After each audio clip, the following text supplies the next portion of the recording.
Paz e bem para você. Eu hoje quero falar com você sobre o Santo Vivo de Canindé. Opa, Santo Vivo? Mas o santo é declarado oficialmente santo quando está morto. Mas, como já cantava o Luiz Gonzaga, no Ceará não tem disso não, tem disso não, tem disso não. E em Canindé, na zona do agreste cearense, o santo que é procurado, cultuado, é o Santo Vivo, chamado de São Francisco. Este Santo Vivo em Canindé, na verdade, é uma manifestação própria do devoto de Canindé. Já em 1999, já no meu último ano de teologia, eu comecei a escrever sobre este Santo Vivo de Canindé a partir de um momento impressionante. Alguns romeiros faziam fila em frente à porta do convento dos frades franciscanos para olhar pela fechadura da porta do convento, para ver do outro lado da porta São Francisco vivo. E alguns até gritavam alegremente, dizendo que tinham visto. O que significa ver o santo vivo, esse olhar estreito por trás da fechadura da porta? E sobre isso eu escrevi. Já em 1999, tinha que escrever, enviei para Roma. Acreditem, fiquei preocupado porque vão rir do que eu estou escrevendo, que São Francisco está vivo, nasceu e está escondido em Canindé.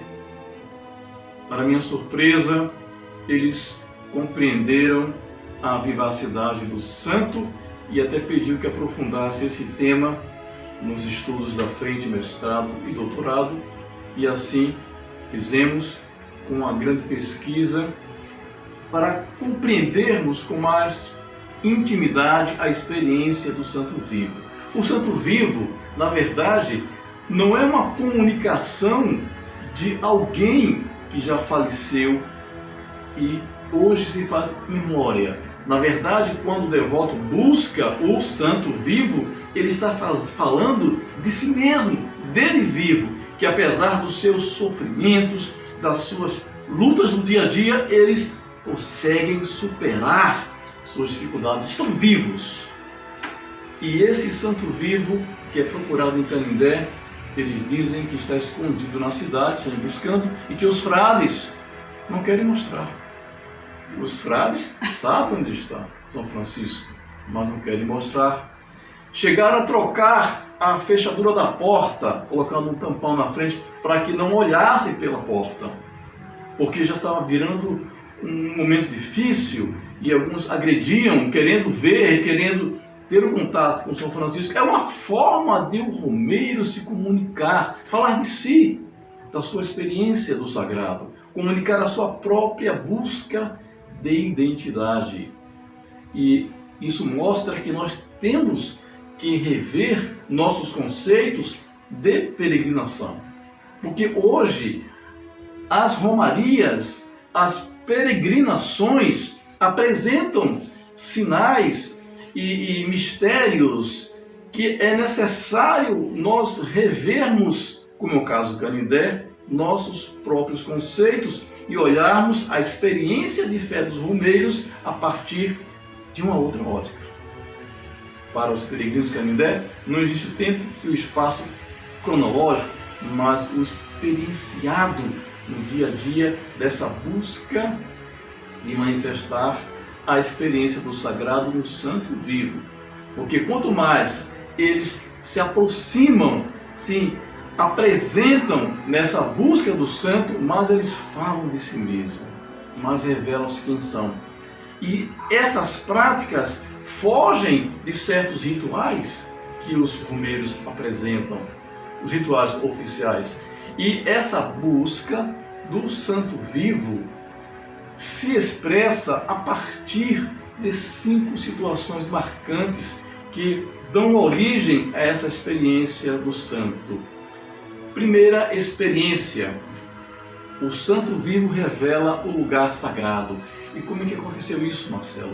Em 1775, Francisco Xavier de Medeiros, a quem é atribuído a construção da igreja, a primeira igreja de Canindé, atribuída ao São Francisco, Francisco Xavier de Medeiros queria construir em terras livres e percebeu que o lugar escolhido pela sua experiência religiosa era aquele lugar e foi começar a construir. Ele sentia que o lugar era aquele lá, que ele encontrou, que achava terra livre, sem dono. Só que durante a construção apareceram 3 jovens vindos do Jaguaribe, próximo a Canindé, que se diziam donos dessas terras. E disse: pode parar, vamos parar a construção aqui, essas terras são nossas. Então o Medeiros falou: mas não pode, esse lugar é para São Francisco, foi esse lugar que ele escolheu? Não, essa terra é nossa, pode parar a obra. Tudo bem, ele teve que parar, mas acontece que logo em seguida um dos irmãos veio a ser contraído de uma doença inexplicável e morreu. O segundo irmão, logo em seguida também, adoeceu e morreu. E o terceiro irmão, muito doente já, percebendo o trajeto que teve os outros 2 irmãos, um doente disse: não, nesse caso já vocês não vão parar. Eu ofereço esse lugar para São Francisco. E falou com Medeiros e continuou a obra, e esse irmão ficou curado. Esta informação, baseada numa história mítica, histórica, é registrado nos livros de Canindé, nos passos primeiros da construção desta igreja. E começou, então, o santo revela o lugar sagrado. E o segundo momento, Marcelo? O segundo momento foi quando um pedreiro, tem até um nome conhecido, Maciel, estava construindo a igreja, e na torre onde ele estava fazendo os seus trabalhos, ele escorregou da torre da igreja e caiu. Durante o trajeto da queda, diz a história que o próprio Medeiros gritou por São Francisco: São Francisco, ajuda! Deu tempo ainda o pedreiro ficar preso pela camisa uma tábua do andaime. E socorreram ele por cordas e puxaram, o homem ficou totalmente... Esse fato foi registrado como até um certo milagre da experiência do santo. E como é que eles contam mais? Vem o terceiro momento, né? O santo revela, o santo se manifesta no templo e o santo caminha com o romeiro. E diz que, a partir de uma história chamada Menina Perdida, por uma certa época em que muitas pessoas do Nordeste foram para o Amazonas, procurando um espaço para sobreviver, e uma família muito conhecida na época perdeu sua filha, ainda muito garota, se perdeu na floresta, e passou os pais fazendo orações e mil orações para que a filha retornasse para casa, e depois de 1 ano essa filha retorna para casa.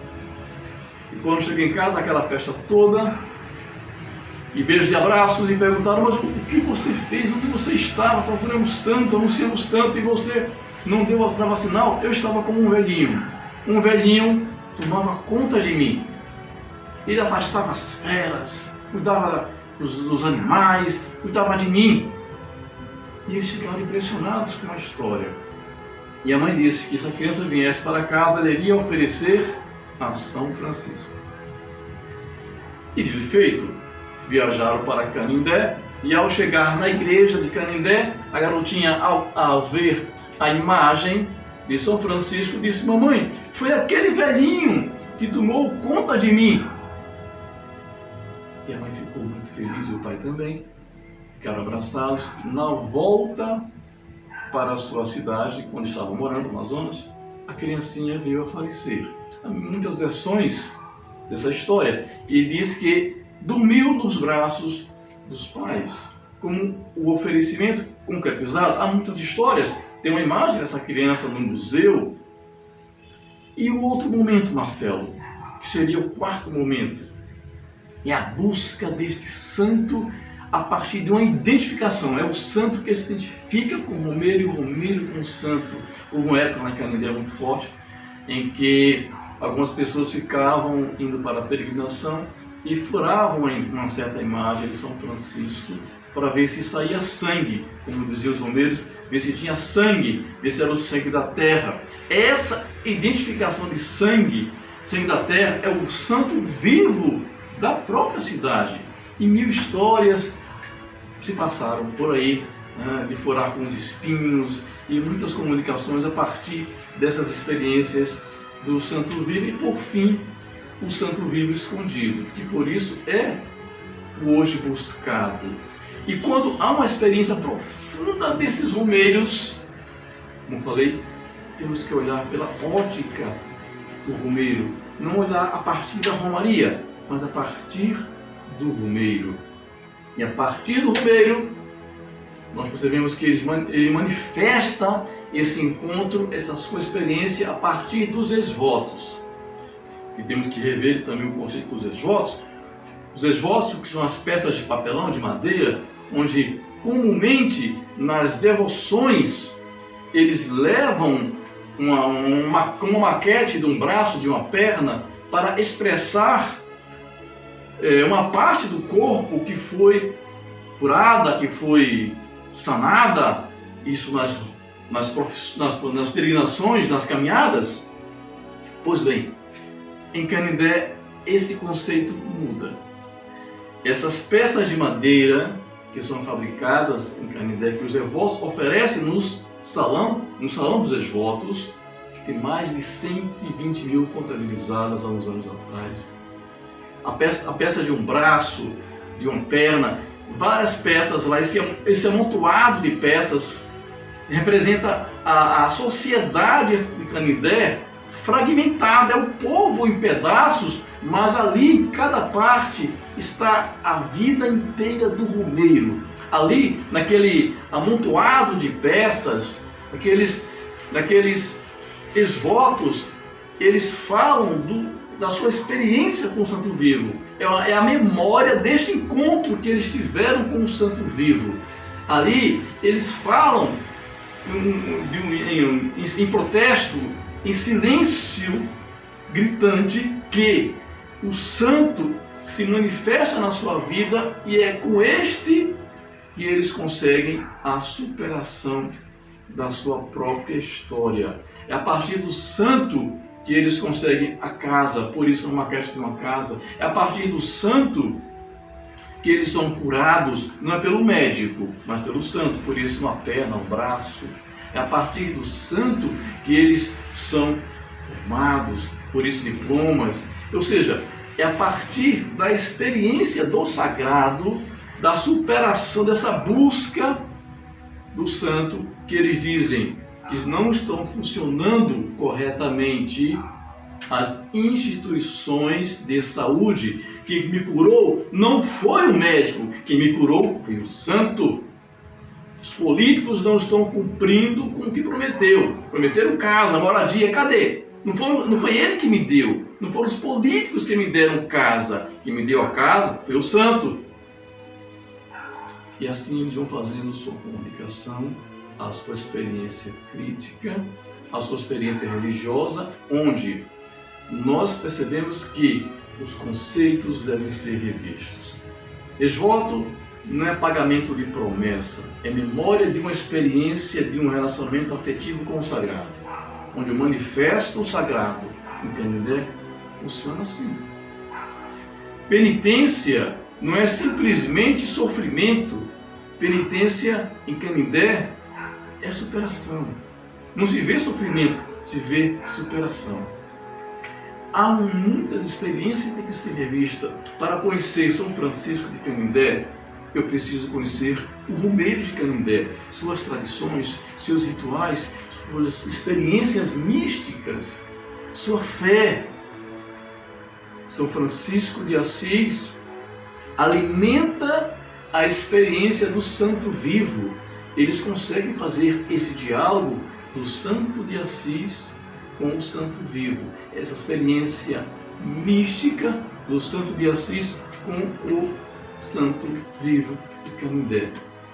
Por isso temos que rever nossos conceitos e, ao nos aproximarmos desses romeiros, desses devotos, desses caminhantes, desses que se põem a caminho na construção de um novo sentido da vida, devemos fazer como fez São Francisco de Assis ao se aproximar do carente, do doente, do leproso.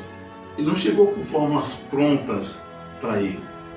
Ele disse ao leproso: Senhor, que queres que eu te faça?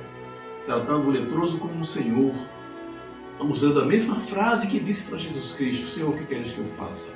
Assim, vamos tratar o romeiro de Canindé, vamos compreender a sua experiência de fé e, ao chegarmos perto desses grandes peregrinos com uma fé que transborda, que vai além dele mesmo, perguntar: o que vocês querem que eu faça? Paz e bem para vocês.